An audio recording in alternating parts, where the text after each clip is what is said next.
सर्वप्रथम जगद्गुरु राष्ट्रसंत तुकडोजी महाराज, कर्मयोगी संत गाडगे बाबा व हिंदुत्वाची शान राखणारे छत्रपती शिवाजी महाराज अशा तिन्ही महात्मा संतांना माझा त्रिवार अभिवादन। मी आता 8वीचा विद्यार्थी, शाळा जिल्हा परिषद हायस्कूल विसापूर।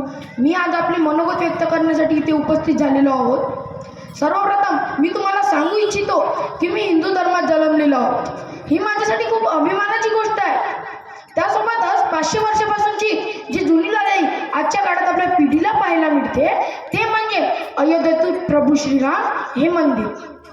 हे सुद्धा आपल्या सर्व हिंदू बांधवांसाठी खूप आनंदाची, महत्त्वाची आणि गौरवाची बाब आहे। जमलेल्या माझ्या सर्व हिंदू बांधवांनो, मला तुम्हाला आवर्जून सांगायचे आहे की सर्वप्रथम आपण हिंदू आहोत। हिंदू म्हणजे काय? हिंदू हा समाज फार महत्त्वाचा आहे, ज्या समाजासाठी छत्रपती शिवाजी महाराजांनी जीवाचे रान करून एक मराठा साम्राज्य उभे केले। हे आपल्या मुलाबाळांना शिकवणे गरजेचे आहे। आपल्या मुलाबाळांना झाशीची राणी लक्ष्मीबाई शिकवणे गरजेचे आहे। आपल्या मुलाबाळांना संत तुकडोजी महाराज शिकवणे गरजेचे आहे। आपल्या मुलाबाळांना डॉक्टर बाबासाहेब आंबेडकर शिकवणे गरजेचे आहे। आपल्या धर्माचे रक्षण करणे ही आपली नैतिक जबाबदारी आहे आणि ती आपण कठीश्रमाने पडलीच पाहिजे। आपल्या भारतातील 90% लोक हिंदू आहेत। याचाच अर्थ की आपला भारत देश एक हिंदू राष्ट्र आहे। जर आपल्याला हिंदुत्वाची शान राखायची असेल तर आपल्या रक्तात हिंदुत्व असणे गरजेचे आहे। म्हणूनच मी म्हणतो चला उठा जागोवा,